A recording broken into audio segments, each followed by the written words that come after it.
कौन होगा सिंहभूम सीट से भाजपा का उम्मीदवार? क्या फिर फंसेगा सिंहभूम सीट पर भाजपा का पेच? क्या कोड़ा दंपत्ति का वर्चस्व तोड़ पाएगी भाजपा?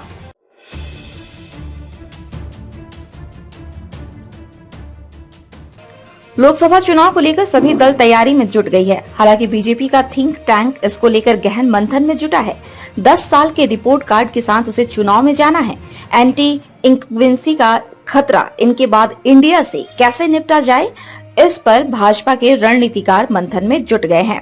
पीएम मोदी एक एक सांसदों का रिपोर्ट कार्ड खुद जांच रहे हैं। मतलब साफ है कि बीजेपी कड़े निर्णय ले सकती है। कई वर्तमान सांसदों का टिकट कट सकता है तो कई के सीट बदले जा सकते हैं।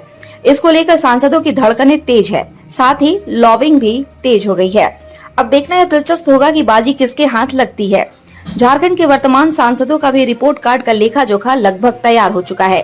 प्रदेश अध्यक्ष बाबूलाल मरांडी से लेकर राष्ट्रीय उपाध्यक्ष रघुवर दास सांसदों के कार्यों की समीक्षा में जुट गए हैं। बीजेपी थिंक टैंक पिछला 2019 का इतिहास दोहराने में जुटी है। हालांकि रघुवर दास ने 14 लोकसभा सीट जिताने का दावा किया है। उसमें सिंहभूम और राजमहल संसदीय सीट भी शामिल है, जहां बीजेपी यह तय नहीं कर सकी है कि प्रत्याशी कौन है। इसका मतलब साफ है कि दोनों ही सीटों पर भाजपा बोरो खिलाड़ियों के भरोसे 2024 की बैतरनी पार करेगी। यहाँ सिंहभूम संसदीय सीट की यदि हम बात करें तो पिछले लोकसभा चुनाव में दिवंगत लक्ष्मण गिलुआ यहाँ से भाजपा के उम्मीदवार थे, जिन्हें कांग्रेस के टिकट पर पहली बार चुनाव लड़ रही पूर्व मुख्यमंत्री मधु कोड़ा की पत्नी गीता कोड़ा ने पराजित किया था और झारखंड कांग्रेस की लाज बचाई थी। इससे पूर्व मधु कोड़ा भी इस सीट से सांसद रह चुके हैं। भ्रष्टाचार का आरोप लगने के बाद वे अयोग्य घोषित कर दिए गए थे। इस बार भाजपा के लिए मुश्किल हालात है। बेंच स्ट्रेंथ की अगर बात करें तो दूर दूर तक कोई प्रत्याशी नजर नहीं आता जो सांसद के रूप में दावा कर सके। न ही बीजेपी की ओर से किसी को आगे लाया गया। हालांकि दिवंगत लक्ष्मण गिलुआ की धर्मपत्नी मालती गिलुआ पार्टी के गतिविधियों में सक्रिय जरूर है, मगर उनका दायरा चाईबासा तक ही सीमित है। पार्टी के कर्ता धर्ताओं ने उन्हें पूरे संसदीय क्षेत्र के लिए कभी आगे नहीं किया। मतलब साफ है कि श्रीमती गिलुआ पर पार्टी दाव नहीं लगाएगी। फिर कौन होगा पार्टी का चेहरा? इस पर राजनीतिक विश्लेषकों के अलग अलग राय है। कोई मंझगांव के पूर्व विधायक बड़कुंवर गांगराई की चर्चा कर रहा है तो कोई मनोहरपुर के पूर्व विधायक गुरुचरण नायक की चर्चा कर रहा है। कुछ जेबी तुवित की भी चर्चा कर रहे हैं। मगर यहाँ बताते चले कि तीनों ही अपने विधानसभा सीट बचाने में विफल रहे हैं।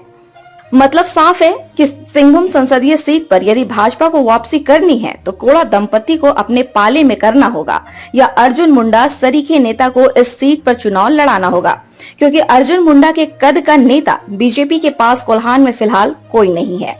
ऐसा उन्होंने खूंटी और जमशेदपुर लोकसभा सीट जीतकर साबित कर दिया है।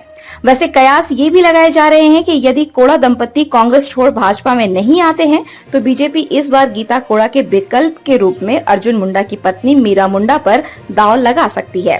वैसे इस सीट पर हो और संथाल के बीच वर्चस्व की लड़ाई होती है, जबकि मीरा मुंडा तमाड़िया समुदाय से आती हैं। उन्हें शहरी मतदाताओं का सहयोग मिलेगा। वैसे फिलहाल भाजपा के पास कोई विकल्प नहीं है जो कोड़ा दंपति को चुनौती दे सके। Bureau report, India news viral, Bihar Jharkhand.